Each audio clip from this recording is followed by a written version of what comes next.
कौशाम्बी जिला जेल में कैदियों का हेल्थ रिकॉर्ड हो रहा है डिजिटल स्वास्थ्य रिपोर्ट कार्ड की नई पहल। कौशाम्बी जिला जेल में बंद कैदियों को बेहतर स्वास्थ्य सुविधाएं उपलब्ध कराने के उद्देश्य से जेल प्रशासन ने नई पहल शुरू की है। जेल अधीक्षक अजितेश कुमार की पहल पर अब प्रत्येक बंदी का स्वास्थ्य रिकॉर्ड डिजिटल रूप से तैयार किया गया है, जिससे इलाज की प्रक्रिया अधिक प्रभावी और व्यवस्थित हो सकेगी। कौशाम्बी जिला जेल अधीक्षक अजितेश कुमार ने जेल में बंद सभी कैदियों का डिजिटल हेल्थ रिपोर्ट कार्ड तैयार कराया जा रहा है। इस व्यवस्था के तहत प्रत्येक बंदी की स्वास्थ्य संबंधी जानकारी ऑनलाइन उपलब्ध रहेगी। इसमें पुरानी बीमारियां, चल रही दवाएं, उपचार का पूरा इतिहास और मेडिकल जांच का रिकॉर्ड सुरक्षित रखा जाएगा।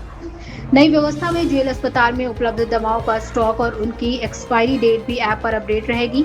इससे चिकित्सकों को इलाज के दौरान आवश्यक जानकारी तुरंत मिल सकेगी और दवाओं के प्रबंधन में भी आसानी होगी। जेल प्रशासन का दावा है कि इस पहल से कैदियों को समय पर और बेहतर स्वास्थ्य सेवाएं उपलब्ध कराने में मदद मिलेगी तथा मेडिकल रिकॉर्ड के रखरखाव में पारदर्शिता और दक्षता बढ़ेगी।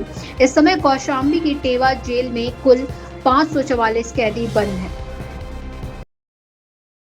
जिला जेल कौशाम्बी में वर्तमान में लगभग 565 बंदी रहते हैं और हमारे यहाँ एक हॉस्पिटल है। तो हमारे यहाँ समस्या ये रहती है कि डॉक्टर्स की ड्यूटी से एक निश्चित अंतराल के बाद बदलती रहती है और बंदी जो रहता है उसका एक मेडिकल रिकॉर्ड रहता है जिसका इलाज चल रहा है।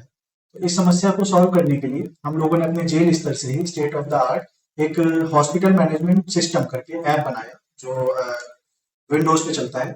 तो इस ऐप में हम लोगों ने पहले शुरुआती दौर में बंदी का जो भी हॉस्पिटल में भर्ती हो रहा है उसका डे टू डे क्या दवा चली, क्या इंजेक्शन है, क्या उसकी जांचें हैं, उसका रिकॉर्ड रखना शुरू किया। फिर इसको हम लोगों ने और बढ़ाया और ओपीडी के साथ जोड़ दिया कि जेल कारागार के अंदर नियमानुसार 2 बार डॉक्टर साहब ओपीडी करते हैं। तो उसमें जो बंदी आता है उसको जो जो उन्होंने ओपीडी में किया, अगर कोई इलाज करा और कोई बीमारी नहीं भी निकली तो सारा डेटा हम लोग ओपीडी में आया बंदी का रखते हैं। तो कारागार में ओपीडी में जो बंदी आ जाएगा उसका सारा डेटा उस ऐप में हम लोगों ने रखना शुरू किया। फिर इसको हम लोगों ने इस वर्जन में और भी सुधार करके जो हॉस्पिटल मैनेजमेंट सिस्टम था उसमें मेडिसिन मैनेजमेंट सिस्टम जोड़ दिया कि कारागार में जो भी दवाएं आती है तो अब वो एक निश्चित समय के बाद सारी दवाएं, जैसा आपको पता है कि वो एक्सपायर करेंगी, तो वो कारागार में ना रहे या वो एक्सपायर दवा फिर से कोई यूज ना करे। तो हमारे पास एक हम लोगों ने सिस्टम में जो दवा आई, जैसे ही दवा कारागार में एंटर करती है उस दवा के साथ उसकी एक्सपायरी डेट डाल दी गई और जैसे ही एक्सपायरी डेट होने में 1 महीना बचता है हम लोगों को पता चलता है, दवा एक्सपायरी की हम लोग दूसरी दवा मंगा लेते हैं और एक्सपायरी की दवा को तुरंत ही सीएमओ साहब से बात करके बाहर करवा दिया जाता है कारागार से।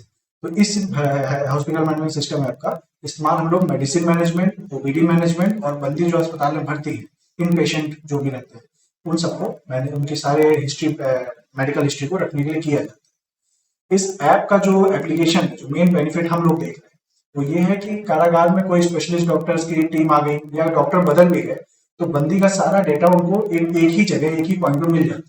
क्या जांचें हुई हैं, क्या दवाएं चली हैं और किस डॉक्टर साहब ने देखा है। तो इसलिए बंदी के इलाज में थोड़ा सा एक स्ट्रीमलाइन हो जाती है वो चीज और इसके बेनिफिट दिख भी रहे हैं कि कारागार में सेहतमंद बंदियों की जो पुराने इलाज जिनके चल रहे थे वो काफी सेटिस्फाइड भी है।